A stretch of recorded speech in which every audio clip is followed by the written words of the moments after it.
Dave Tosh, Executive Director, Wenatchee Valley Senior Activity Center. Today I'm joined by Susan Torrens, who is one of our newest volunteers. And we wanted to talk to Susan about what it is that brought her out here to volunteer, and some of the benefits that she gets out of that, and a little bit about her background and some of the other things. So Susan, tell us, why would you come out here and inquire as to how to volunteer at the Senior Center? Well, the first attraction lately has been your sign out front that said volunteers needed. And I thought, well, I've got time to volunteer. I wonder what they need. And I had no idea all that the Senior Center encompassed, but I really did want to know, and I thought by volunteering I would get a nice overview of what goes on at the Senior Center. I'm new to Wenatchee relatively, been here the last 5 years.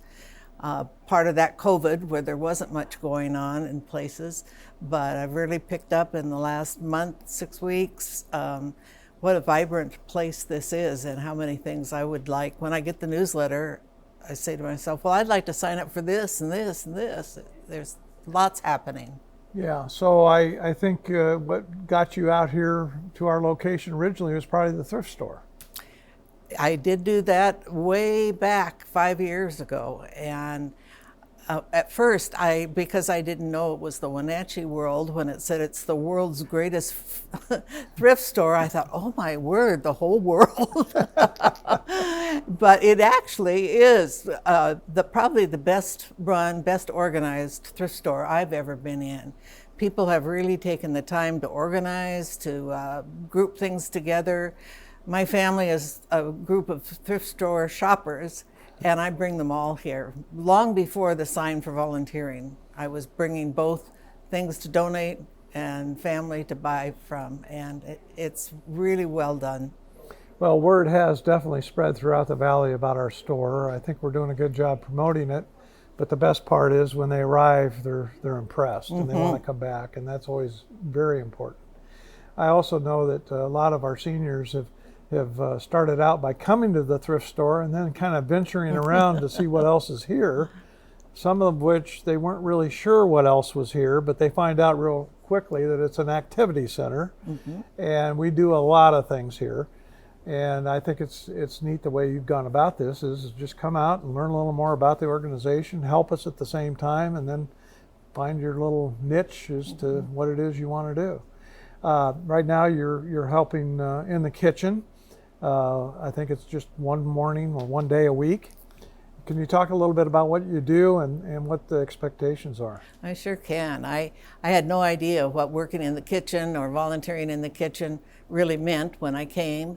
Dave showed me around to many of the things, but I soon learned what it was, and what a surprise, because it's really a good lunch that's served here 4 days a week. I eat the lunch as well.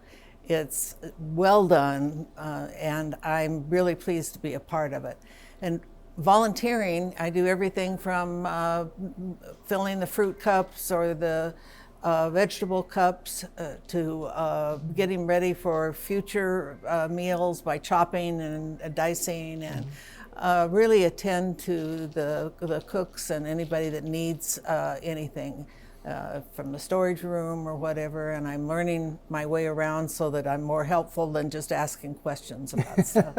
But really a good crew. People are very friendly, and I've really enjoyed it. Yeah, so I think you've already touched on some of this, but some of the personal benefits that you gain from helping here. Well, a real personal gain, actually. My whole family is a family of volunteers, all my kids, and we've always talked about it's the best way to get to know your community. We've all moved around a lot. We're a family of educators and military people as well, and as we've moved to new communities, we've really found that volunteering is a way to meet lots of people in the community, and you hear about other things, and you hear about places to go, and maybe what entertainment's coming to town. One of the other volunteers, her children have a wine tasting store here in town, so I learned all about that. And I think that's the greatest benefit, is it's a way to get out in the community. It also is a personal benefit in hearing and seeing, as I come in to volunteer, what kind of things are offered. Today was a nice class of line dancing, both beginner and beginner advanced line dancing. There was just a whole group of people with a smile on their face, and how fun to see that, and to see how much fun, real fun, everyone was having. The other thing that's a personal benefit is sometimes I get wrapped up in reading a good book and playing music and enjoying my introverted self, and it makes me get dressed for the day and out and about, and I think it's real good when you live alone to have something to look forward to, and that's a personal benefit as well. Well, I think the thing that we offer that is very important to most people is the social engagement that we have here, and there's multiple ways of doing that. Even though they're here for line dancing or exercise of some sort, I noticed that people congregate before and after. Absolutely. And there's a lot of socializing, Right. And so we offer quite a bit of that. Right. Yeah. I notice when I come in the morning that there's a coffee group that's here, and gentlemen just having a wonderful time talking with one another in one corner, and another group in another corner, and they're all welcoming to me when I come in and to anybody that comes through, and that's just really fun to see. I noticed that you have quite a broad background in your work experience. You were a superintendent of one of the schools over in Edmonds. You mentioned that you were a family of educators, and I'm sure that having that background doesn't hurt either, because you saw a lot as an administrator and how organizations operate. And would you like to just elaborate a little bit on some of that? Oh, sure. I was a K-12 educator all over the state.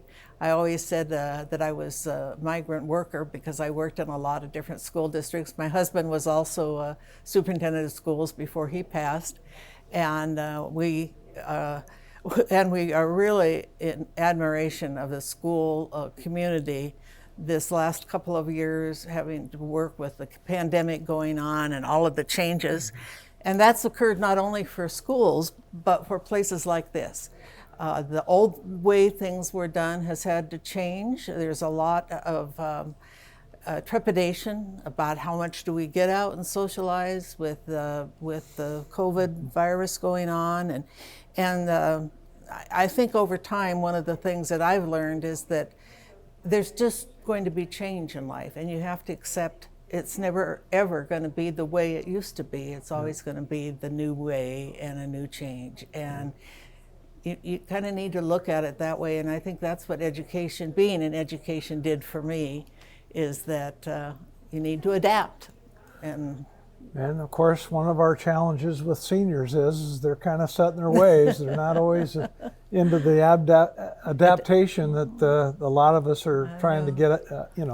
That's how we're going to get to the end of this, is adapting. But it's not just seniors, it's even young people that say, when's it going to go back? And we're going to go forward. And in education, we use the example of, the whip maker for the buggies. They went out of work because they just weren't going to be any buggies and whip makers. And I'm already saying that about, I don't know if I'd want an electric car. And I try and think of that old story that change is going to happen.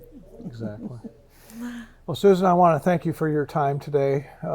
We love having you here. Obviously, you've only been here a short time and have made a major impact, and thank you for your time today. Well, you're welcome. I'm enjoying every bit of it, and I'm looking forward to taking classes here as well. Thanks again.